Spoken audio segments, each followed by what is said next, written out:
Hi, folks. This is attempt two or part two of developing a unique vocal sound.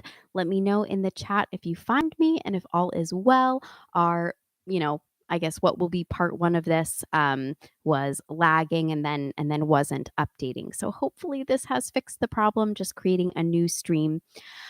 So we were right at the end of our third tip: prioritize relaxation over tone. Yay, awesome.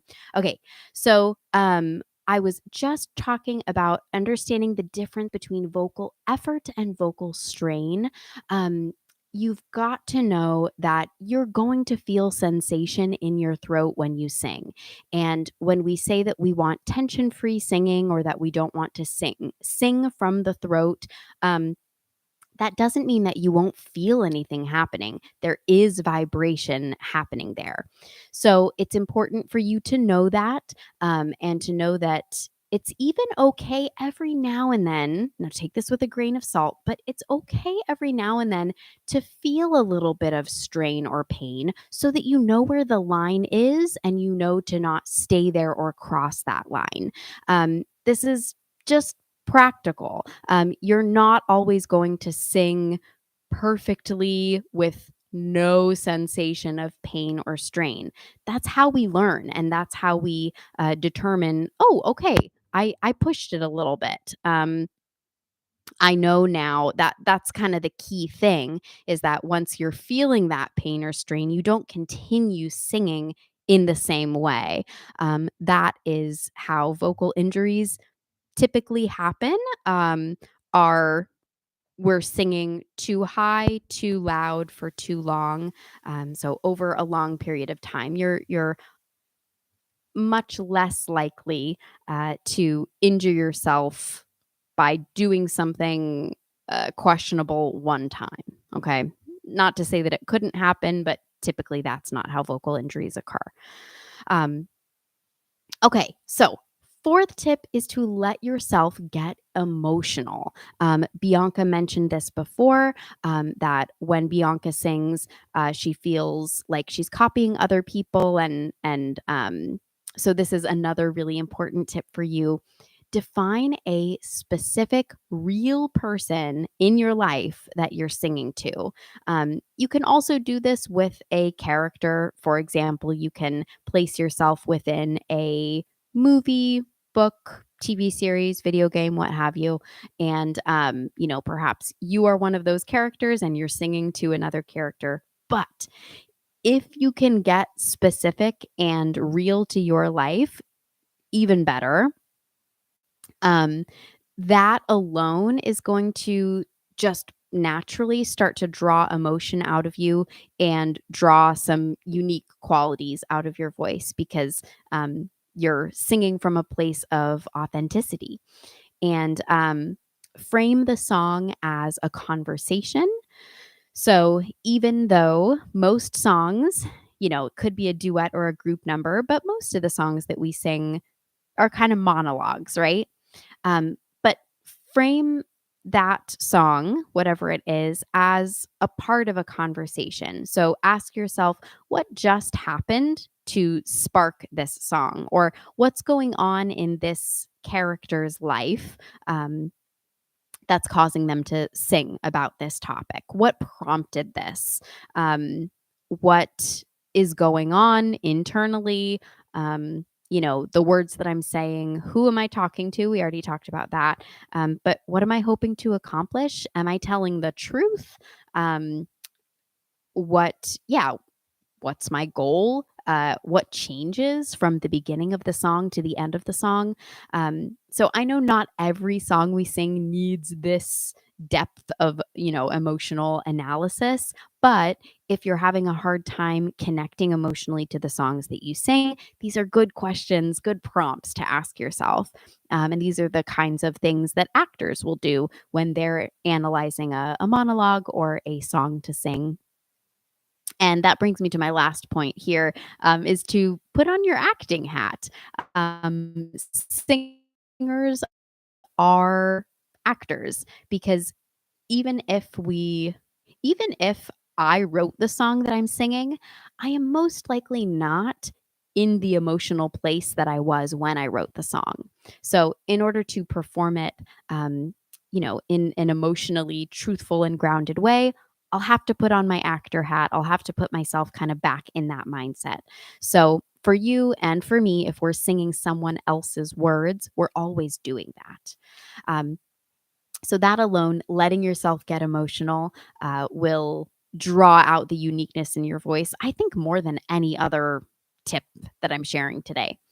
Um, Fifth, I did mention this to Bianca before, but I'll mention it again. Sing folk songs. So that could be patriotic songs, religious songs, lullabies, children's songs, any song that you don't have a specific artist tied to. So if I'm singing Shallow and I can only hear Lady Gaga in my head, and I'm trying to develop my unique sound, it's probably not a great choice. I would do better to pick a song like America the Beautiful or um, My Country 'Tis of Thee, things like that. Or yeah, lullabies, songs that I sing to my baby, Baby Beluga. Maybe I have Raffi in mind, but all that to say, you will have to create your own style and your own thing when you don't have a really clear pattern of someone else's that you're following. And I mentioned this before, but just in case you weren't here, another spin on that, another variation would be, instead of choosing songs that have no association with other singers, choose one song and then intentionally learn a few different singers' versions of that song. So you're not just learning Lady Gaga's version, but maybe you have Lady Gaga and then two covers that you like, kind of contrasting styles. And you learn like everything about how those artists sing those songs. You breathe when they breathe, you fall off when they fall off, you add vibrato when they do, if that's available to you, if all of that is doable. Um And so this does a few things. It gives you access to kind of different stylistic tools. And when you come across something in one of those covers that you like, then you can file it away. Be like, "Oh, I like that. When I'm feeling this emotion or when I have a melody that does that, I can use that again in another song." This is just kind of the natural process that singers go through in developing their unique sound and style, because this is how we learn. We listen to artists, we copy them, right? No artist, unique as they are today, no artist grows up in a vacuum.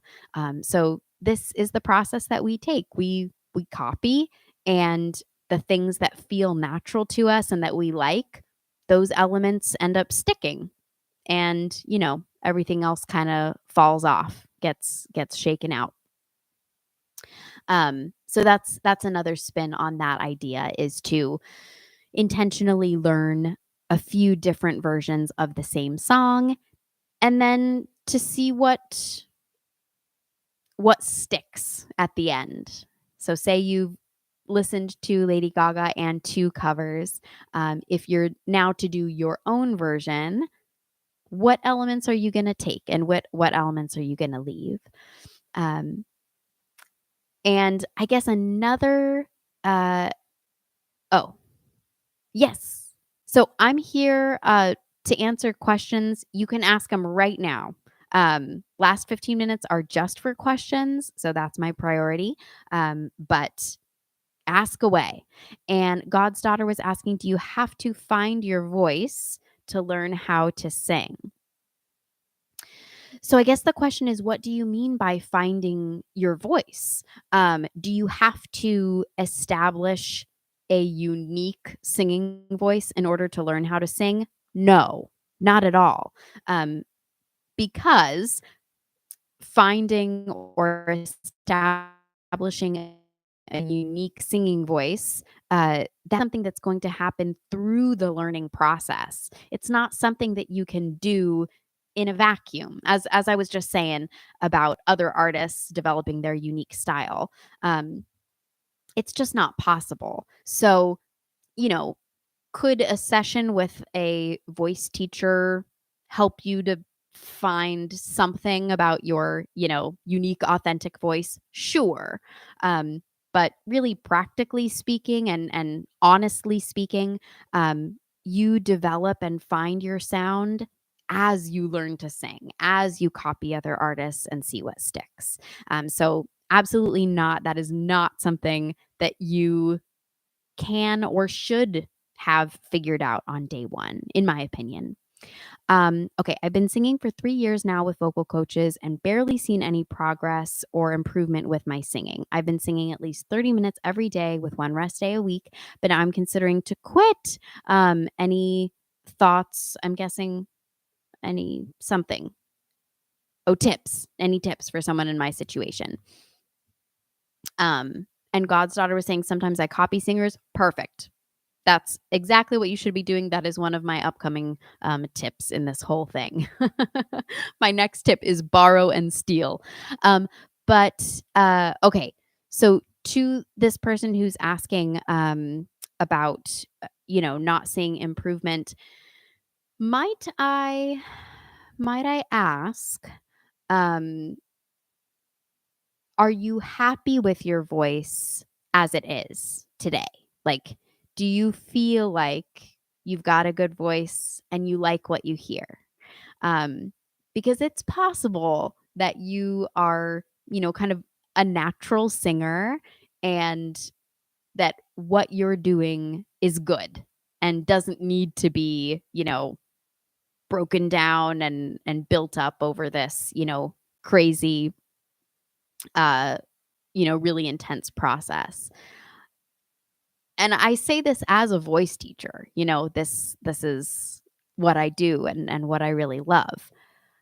But it's also possible that, you know, what you're doing is good and you can keep doing what you're doing, but you're asking this question, you're saying, you're not seeing progress or improvement. And what I hear is that you want to, you want to see progress or improvement towards some goal. Um, so the answer to your question, like tips to someone considering quitting, I would say it's not a bad idea to quit the formal voice lesson side of things. To quit singing, that is up to you of whether you enjoy it or not. And I assume because you're here and because you've been putting in this time, I assume that you do like singing. And I guess my advice to you is perhaps taking a break um, from looking for progress and improvement. Perhaps that would be good for your mental health and for your just eh, that the singer part of you. Um, and I say this because, singing is something that obviously we work on, we hope to improve. Um, but it's okay for you to go through phases where you just enjoy what you have um and you reconnect with just the joy of singing, listening to music, aside from am I making progress or am I getting better? And I say this as someone who has gone through those cycles myself of, being really driven and working toward goals. And then other times just just being and not really pushing myself, just enjoying you know what I can do wherever that level is. So I don't know if any of that resonates. I hope it does, but I guess okay, it's not really possible for me to take a break from trying to improve since I'm working with music and singing in the education I am in. Okay, gotcha. Okay. Um, so then the question is, you know, are the coaches that you've been working with, are they a good fit for you? Um, do they have experience in the areas that you want to make improvement in? Where I'm coming from here is, uh, I've taken from teachers who, um, maybe the personality just wasn't a great fit, or they have expertise in areas of the voice that I just wasn't really interested in. Specifically, like I took classical lessons and was not interested in singing classically, so they couldn't really help me with my contemporary singing simply because that's just not what they did. Um, so I wonder about that, about you, like what genres you like to sing, and this is something that I would bring up to whatever coach you've been working with most recently.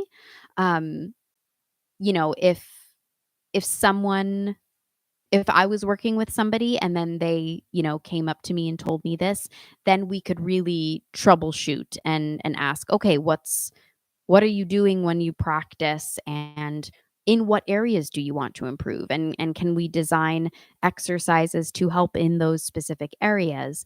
um, so I think, yeah, I guess since you said taking a break is not really an option, um, then that would be my next step, would be to bring this up to the teacher, because ultimately teachers want to help.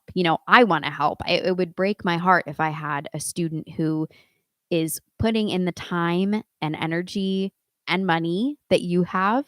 Um, if a student like that was not seeing progress and was feeling this discouraged, that would make me really, um, that I would be super motivated to help them. And so hopefully you have that relationship with one of those coaches that you can bring this up to them and troubleshoot together. Um, it does help also. Okay, good. I'm glad. It does help if you can get specific with what areas you want to see improvement in. Because I will say, as a voice teacher, if someone says, I just want to get better, that means different things to different people. Um, so if you as a student can say, I want to improve, my range or my stamina or my tone quality, or, if you can get specific, then that would probably be most helpful to your teacher. And then another thing you could consider doing is, compiling a short list of songs that you're like, okay, I want to sing these songs, but I'm having issues in these songs, or I want to do them better. That could also be really helpful, because that gives you something concrete and actionable. I can imagine it feeling pretty overwhelming if you're like, I just want to get better. I don't think I'm getting better.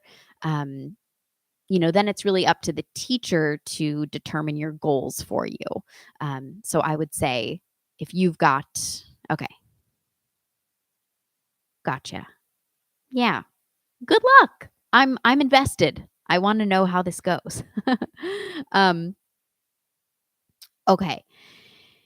And let me jump back just so that I finish this whole thing about developing your unique vocal sound. So we talked about letting yourself get emotional, singing folk songs. Good, good, good. Um, so borrow and steal. Uh, this kind of comes from that phrase, good artists borrow, great artists steal. And we talked a little bit about this before, but copying other singers, just straight up copying them, it helps you experiment by fitting into another person's sound. It gives you confidence when you find a successful singer that you can emulate. So I know for me personally, it's like, maybe I can't sound like uh Ariana Grande. Maybe I can't sound like Lady Gaga.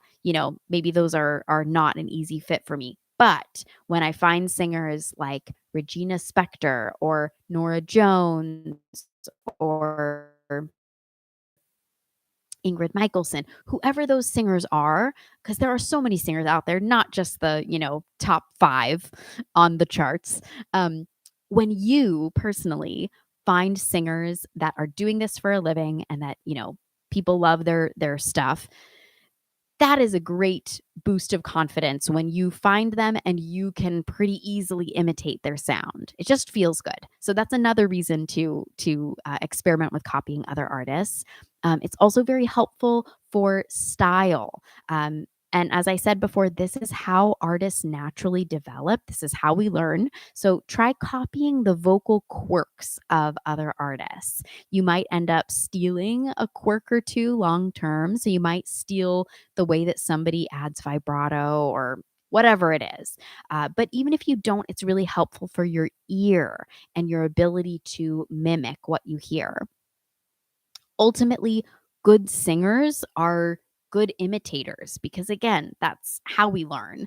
And if you're unsure, like if you're trying out these different stylistic elements and quirks, if you're unsure what's a good fit for you, um, or if you're unsure what's worth copying, ask yourself, like, what would need to be present in this impression in order for people to recognize what it is that I'm trying to do? So, if you're trying to copy Sia, it's like, what do you need to do in order for people to say, oh, yeah, that's Sia? It might be something about her pronunciation or her voice cracks, things like that. And then I'm reading my notes, by the way. Oh, yeah, okay, this was another tip I thought of, that just to kind of flex this muscle of copying, mimicking other singers, you can do it with a person's speaking voice too. So you can work on your impression skills just speaking. And, again, you're developing your ear, your ability to hear those vocal intricacies and recreate them yourself. And last tip on this is to look up the influences on your favorite artists and then give those a listen. So, whatever your favorite artist is, see what artists they've listed as influences and then see if you can draw those connections yourself. And last tip before I see some more questions, Petra, Melissa, um, give yourself time to evolve. No great singer became themselves in a single day. As you get to know your voice, what feels easy, what sounds good, and you gain experience singing in different styles, you'll naturally develop a style that feels authentic. And most likely, you are going to end up as a mix of the artists you grew up listening to, the music you listen to now, and just your unique voice, whatever it is that you do when it feels like you're not trying. Um, I encourage you along these lines to go through phases, get really into a specific singer or a specific genre for a while. It's fun. It doesn't have to be forever to be valuable in your development. So, for me, I was really into musical theater growing up. I was obsessed with Sufjan Stevens and Andrew Bird and Regina Spektor. And I went through these phases, and that they all contributed to the way that I sing now. Um, and know that voices are flexible. You don't have to have just one sound. I probably should have said this at the very top of this lesson, but we think of a unique vocal sound as being just one thing, but that's not because you only have one unique sound or style to make. That's just because of the way that music is marketed to us. You think of an artist as being one thing, kind of their shtick, the thing that they're known for. Um, but that's not how voices work. You can sound a lot of different ways. So, anyways, just a little plug for vocal variety. And Petra was saying, I do 2 hours of vocal exercises and singing a day, but in a more quiet way. Maybe medium volume sometimes. Do you think that's enough to improve? Petra, I do do I do think that singing quietly to medium volume is great, um, but I wouldn't expect if your goal is singing kind of full out, full volume, um, you would need to incorporate that into your singing at least sometimes. It doesn't have to be what you do all the time. But I can say this from personal experience, if you do want to sing, full out, loudly belting, you need to give yourself permission and time to do that as well. Um, so that doesn't have to be one of your goals, but if it is, then I encourage you to sprinkle that into your training, um, because when we're not used to that greater volume, it can feel unnatural. It can kind of scare us sometimes. Maybe we don't like the sound when we're loud. So this is all something to get used to, that coordination, if it's within your goals. And then what about singing exercises? I'm doing sirens, breathing, lip trills, and finish with sirens again, 30 minutes a day. So that sounds healthy. It sounds like you're doing kind of full range stuff. I would say what could be missing, I'm not sure, but what could be missing there is kind of register specific work. Um, it all depends on what your goals are, but I would say a nice complete vocal exercise would include some just strength chest voice, some just head voice, and that could be sirens and lip trills, and then some exercises that are developing mix. Um, that's just kind of practically what most singers need help with is developing that mix or middle voice. And the types of exercises that kind of depends on your natural tendencies and where you're at. Um, but for me, uh,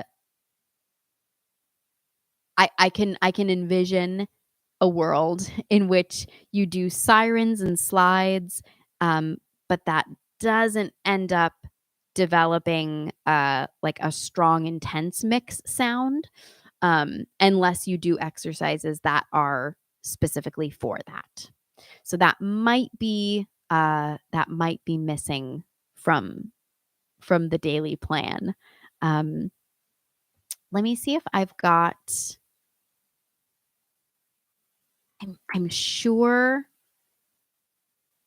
I'm sure I've got stuff on the channel here.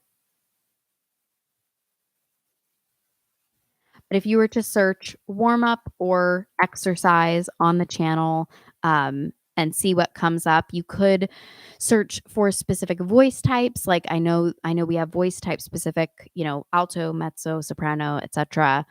Um, but then there's other like chest and head voice warm up I'm seeing that was posted 2 weeks ago. There's 4 exercises in there. Um, and if you vocal register warm up. Yeah. So I might bop around a little bit and see what you find just searching on the channel for either, you know, warm up, exercise. I'm seeing a lot of stuff that I forgot I recorded, um, because I don't post them. So, I never know when things are posted to the channel. Um, but yeah, you might find something in there that you're like, "Ooh, that's a part of my voice that I am not exercising regularly." Um, yeah. And then anything beyond that would be just specific to your goals. So if singing quickly, like agility for, riffs, runs, melismas, if that's a goal of yours, that might be something to also incorporate. Um, okay, gotcha. I'm an alto, but my exercises never go all the way up to to your to exercise your full range. I get that. So, yeah, perhaps something that is not specific to altos, but, um, you could, enter into mezzo or soprano territory to get the high stuff, or something that just says for high voices or female voices.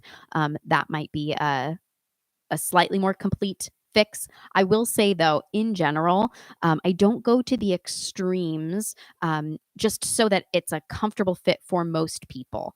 But if you find an exercise that you like and you wish went higher or lower, you can always pause the video and then keep going, just walking down a keyboard. Like you can open up virtualpiano.net, for example, and kind of find roughly where I was, on the keyboard, and then play just the next note down. So, for example, let's say we're doing, ba ba ba ba ba, and we're walking down, ba ba ba ba ba, and you want it to keep going lower, ba ba ba ba ba. All you would need is that starting note, ba ba ba ba ba ba. Pause the video and then play the next starting note down, ba ba ba ba ba. Ba, ba, ba, ba, ba. Or you could do this by ear. This is what I do. Just kind of in my head, I do that little half step movement down. Do ba ba ba ba ba, ba ba ba ba ba, ba ba ba ba ba, ba ba ba ba ba, and just kind of keep going until I feel I've reached my limit. So you could do that, but I would also ask, do I need to do this exercise throughout my entire vocal range? Because if it's like, let's say it's designed to be a head voice exercise, then maybe you don't need to do it down into low chest voice range. Will it hurt you? Probably not. But, anyways, that's another thing to consider. Okay, thank you all for finding me on this part 2. I'm glad that it worked out. And part 1, because my live thing was going the whole time, even if you didn't see it, hopefully it is all still there and recorded and will be on the channel in just a little bit. So this live lesson will just be in 2 parts. All right. Thanks, Wayne. Thanks, Bianca, Petra, everyone who asked questions. I love answering them. And I will see you next time. Bye.